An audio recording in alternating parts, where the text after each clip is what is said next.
माधव, आप अस्त्र उठाएं या ना उठाएं, मुझे मेरे पक्ष में केवल आप चाहिए। मुझे नारायणी सेना से कोई मोह नहीं। यदि नारायण मेरे साथ है तो मेरे लिए पर्याप्त है। मुझे आपकी सेना का नहीं, आपका समर्थन चाहिए।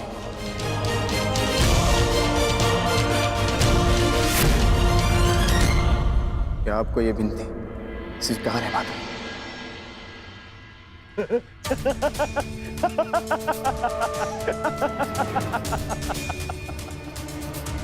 अब समझा मैं। यदि 12 वर्ष के वनवास ने तुम्हारा क्षत्रिय गुण ही नहीं, तुम्हारी बुद्धि भी हर लिए। मूर्ख, स्वयं मेरे गले में विजयश्री की माला पहना दी तुमने तो स्वयं अपनी पराजय का मार्ग चुन लिया। इतनी विशाल शक्तिशाली अपराजय सेना को ठुकराकर, और तुमने चुना निहत्थे कृष्ण को,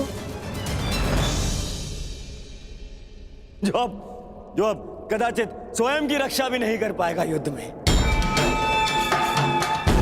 दिख रहा है मुझे कि कैसे तुम 5 पांडवों के शवों पर अट्ठास मारकर उत्सव मना रहा हूं मैं।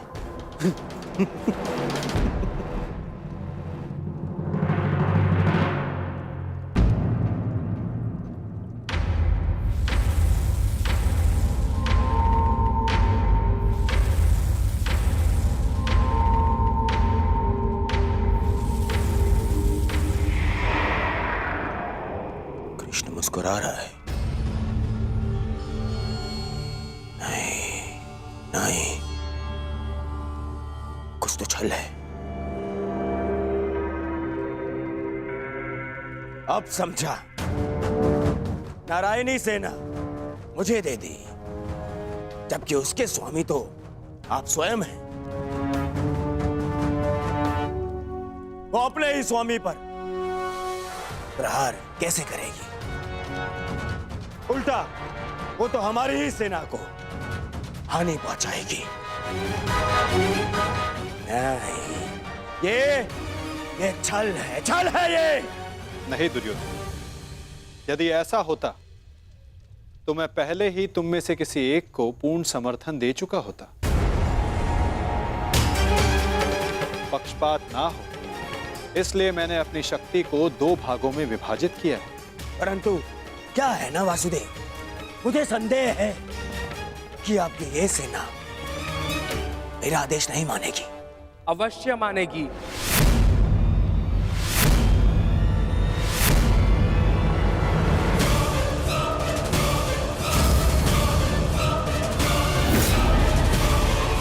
क्योंकि मैं नारायणी सेना का नेतृत्व करूंगा। वसुरश्री,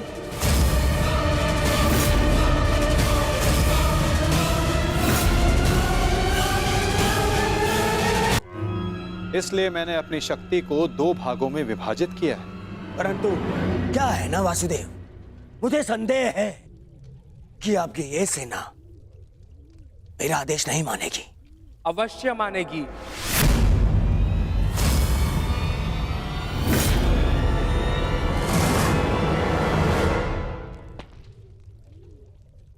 क्योंकि मैं नारायणी सेना का नेतृत्व करूंगा।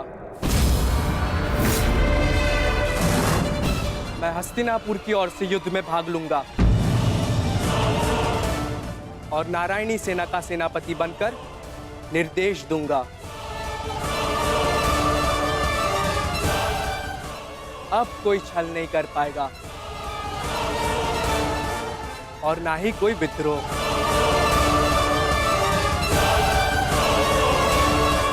अब तो आपके मन में कोई संदेह नहीं है ना स्वसुरश्री? अब कोई संदेह नहीं।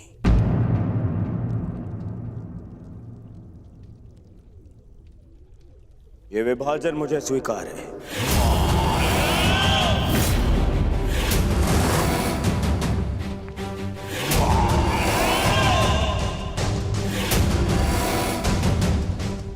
हस्तिनापुर नारायणी सेना की प्रतीक्षा करेगा। अब मुझे आज्ञा दीजिए, बहुत कार्य शेष है, तैयारियां करनी है। विनम्रता से।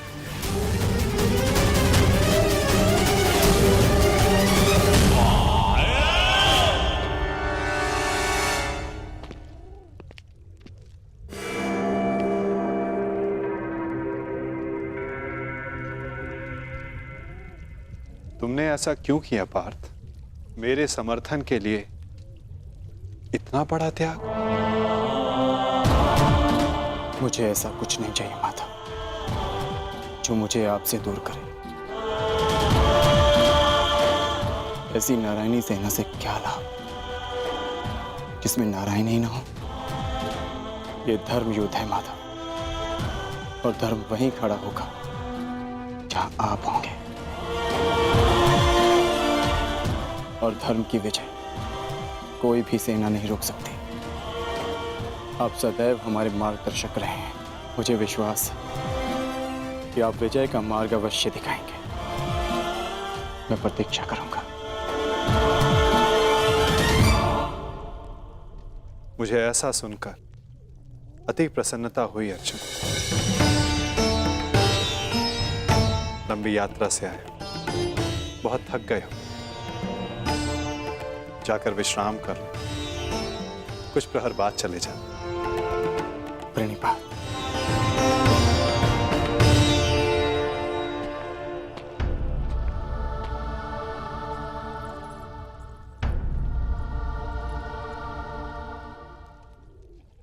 मुझे क्षमा कर दीजिए पिताश्री। मैंने आपको पक्षपाती समझा। मुझसे बहुत बड़ी भूल हो गई। ठीक कहा था आपने। आप लोगों को नहीं चुनते, लोग आपको चुनते हैं।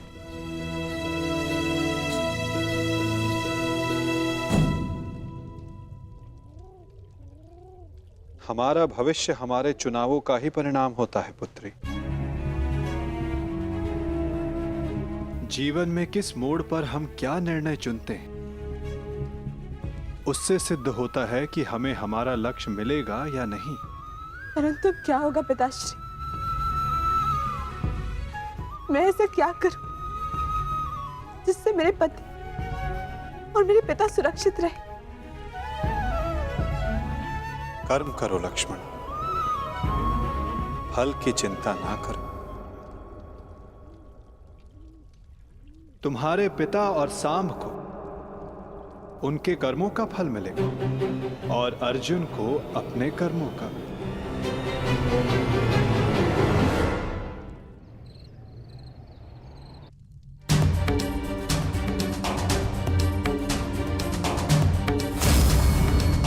मैं भी इस युद्ध में सम्मिलित होना चाहता हूं। मैं अपना निर्णय ले चुका हूं और अपना पक्ष भी चुन चुका हूं। जिस ओर मेरा मित्र सांब होगा।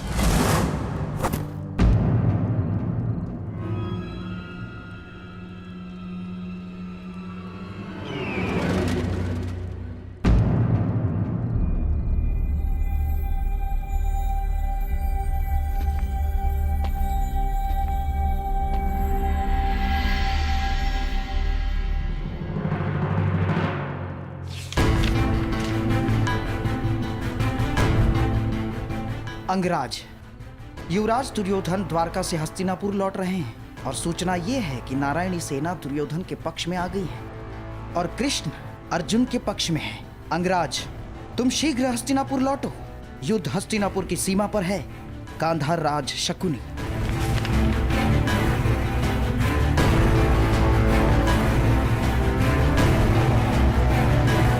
ये तुमने कैसी मूर्खता कर दी मित्र, कैसी मूर्खता कर दी तुमने।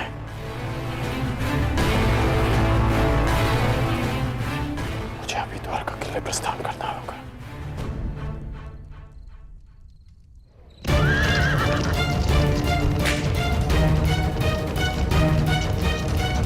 पिताश्री! ये अचानक कहां जा रहे हैं?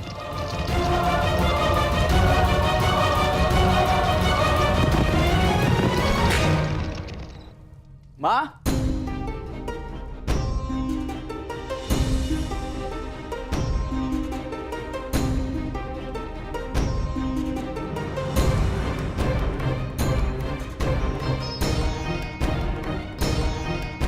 एक बार पुनः अपने कर्तव्य के लिए अपने परिवार को छोड़कर जा रहे हैं पिताश्री।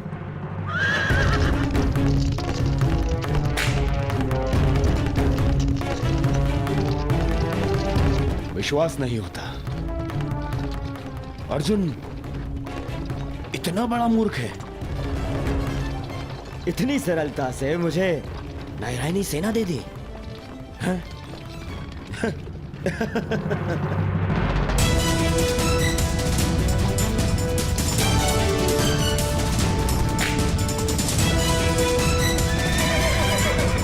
सारथी रोको। वेद,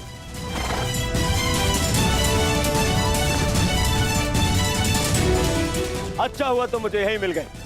मैं सोच ही रहा था कि सबसे पहले ये शुभ समाचार मैं तुम्हें ही दूं। जानते हो मैंने क्या किया है? यही मैं जानना चाहता हूँ कि यह तुमने क्यों किया है। प्रतीत होता है कि तुम्हें सूचना पहले ही मिल गई है, परंतु तुम दुखी क्यों? तुम्हें तो प्रसन्न होना चाहिए। मुझे नारायणी सेना मिली। नारायण के बिना तुम्हें नारायणी सेना मिल गई है। मैंने तुमसे कहा था कि तुम्हें अर्जुन से पूर्व द्वारका पहुंचना है। तुम अर्जुन से पूर्व द्वारका क्यों नहीं पहुंचे मित्र? अरे तुम्हें मिथ्या बोध हुआ है। मित्र, अर्जुन से पूर्व द्वारका पहुंचा था। क्या? तो फिर ऐसा क्यों हुआ? अरे क्या हुआ मित्र? कुछ अनुचित नहीं हुआ है, सब हमारे हित में हुआ। हम दोनों को बराबर का अवसर मिला था, कृष्ण या नारायणी सेना चुनने का। उस मूर्ख ने नारायणी सेना छोड़कर कृष्ण को चुना। और मैंने भी उसकी मूर्खता के लिए उसे रोका नहीं। और क्यों रोकता? हाँ? पहले अवसर उसे मिला, जबकि पहले मैं पहुंचा था। और तुमने वासुदेव को नहीं चुना। ये क्या किया तुमने? तुमने वासुदेव को क्यों नहीं चुना मित्र?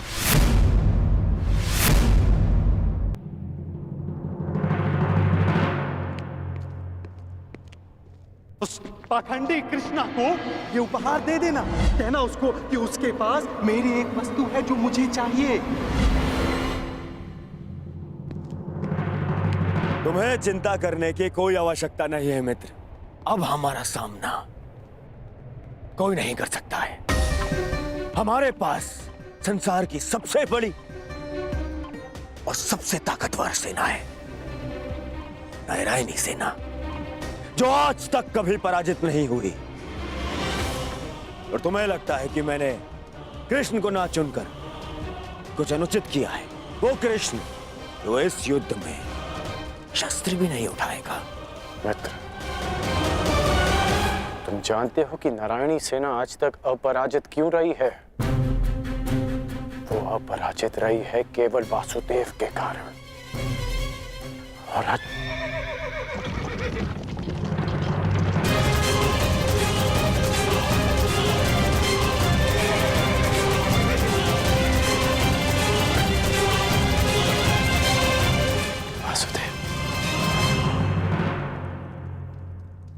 मैं नारायणी सेना का नेतृत्व करूंगा। मैं हस्तिनापुर की ओर से युद्ध में भाग लूंगा। अब ना ही कोई छल कर पाएगा और ना ही कोई विद्रोह।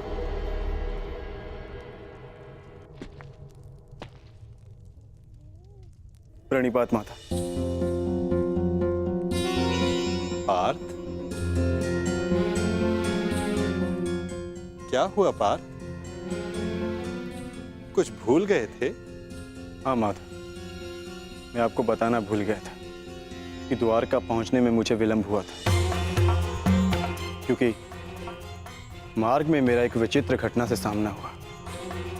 तुम्हारे कहने का तात्पर्य यह है कि तुम्हारा सामना किसी विचित्र मनुष्य से हुआ है ना पार्थ?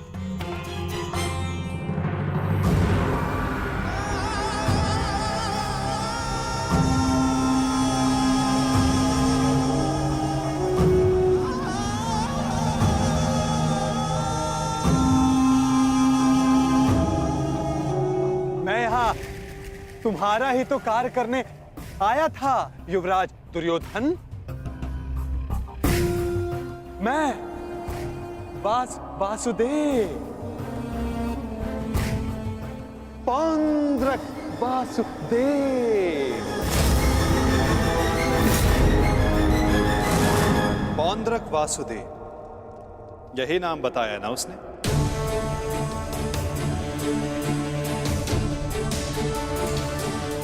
जिसने मेरी भांति वेशभूषा भी धारण कर रखी थी, है ना? हाँ, आप जानते हैं मैं भी कैसा प्रश्न पूछ रहा हूं, भला आपसे क्या छिपा है? परंतु मेरी समझ में यह नहीं आता कि वो पाखंडी आपके रूप में प्रस्तुत होकर सबको भ्रमित कर रहा है और आप शांत। शांति की आशा में कभी कभी शांत बैठना भी पड़ता है पार्थ।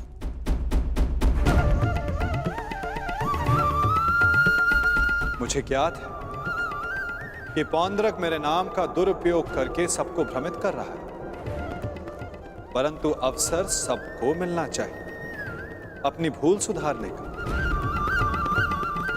वही अवसर जो मैं सबको देता हूं, वही अवसर जो मैंने शिशुपाल को दिया था, वही अवसर जो मैंने कंस मामा को भी दिया था। और यदि मनुष्य अपनी भूल ना सुधारे तो उचित समय आने पर उसे अपने कर्मों के फल अवश्य मिलते हैं पार्थ।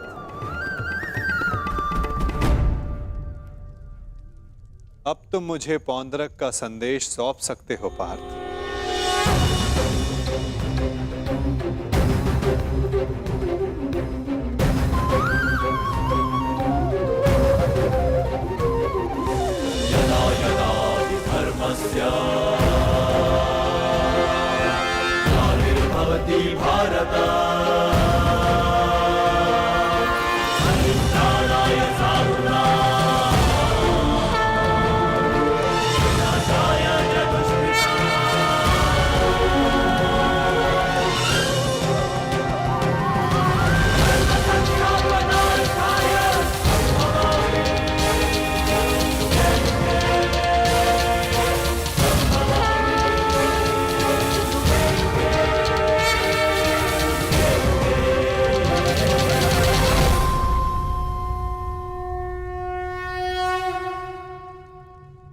ये क्या था माधव?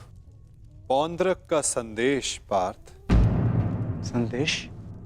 हाँ पार्थ, ये संदेश कि जो भी मेरे दर्शाए मार्ग पर चलेगा पौंड्रक उसका नाश कर देगा।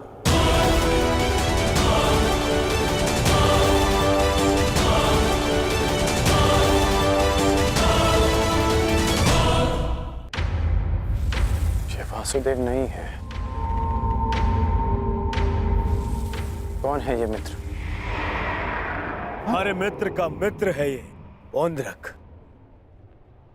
पौंड्रक वासुदेव। इन्हीं की सहायता से मैं अर्जुन से पूर्व द्वारका पहुंचा और नारायणी सेना को अपने पक्ष में कर पाया। इसका श्रेय मामाश्री की तीव्र बुद्धि को जाता है मित्र। उन्हीं ने पौंड्रक को संदेश भेजा कि वो अर्जुन के मार्ग में बाधा उत्पन्न करे। इन्होंने अर्जुन को रोका और उसी कारणवश मैं अर्जुन से पूर्व द्वारका पहुंच पाया। अर्जुन को मार्ग से भटकाने का पूरा प्रबंध कर दिया है। तो तुमने फिर से छल किया। छल? छल मैंने नहीं, उन्होंने किया। युधिष्ठिर के स्थान पर अर्जुन को भेजकर मैंने तो केवल उन्हें उत्तर दिया है। मित्र, उन्होंने जो किया उसे छोड़ो,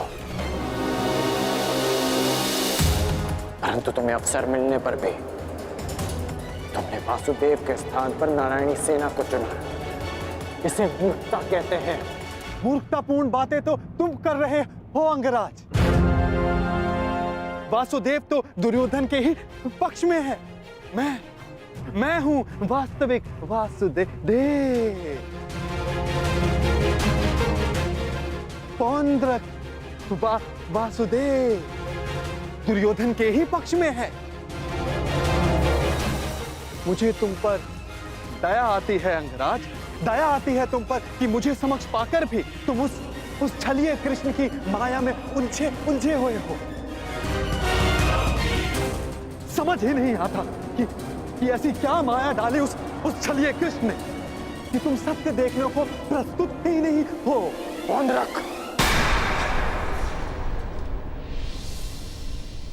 पौंड्रक वासुदेव है मेरा नाम। पूरा नाम तो लेना सीखो अंगराज। खेद है मुझे, खेद है कि तुम एक मनुष्य की पहचान करने में असमर्थ हो। तुम अपने युद्ध के लिए अपनी सेना में एक पाखंडी को चुनना चाहते हो, उस पाखंडी कृष्ण को चुनना चाहते हो तुम। अरे ऐसा क्या है उस छलिए पाखंडी कृष्ण में जो तुम सब सारे लोग उसकी ओर खींचे जा रहे हो? क्या समस्त संसार में केवल एक ही मायावी रह गया है? हाँ?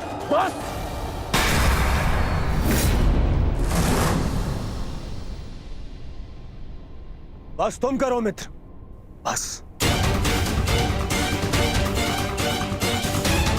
मुझे कृष्ण की वो विशाल सेना चाहिए थी जो मुझे मिल गई। वैसे भी वो निहत्था निशस्त्र कृष्ण मेरे किस काम का है? हाँ, सत्य कहा दुर्योधन, सत्य कहा। वो छलिया कृष्ण किसी काम का नहीं। देखना तुम ही जीतोगे ये युद्ध, क्योंकि तुम्हारे पास केवल नारायणी सेना नहीं, स्वयं वास्तविक नारायण, वास्तविक वासुदेव, पौंड्रक वासुदेव,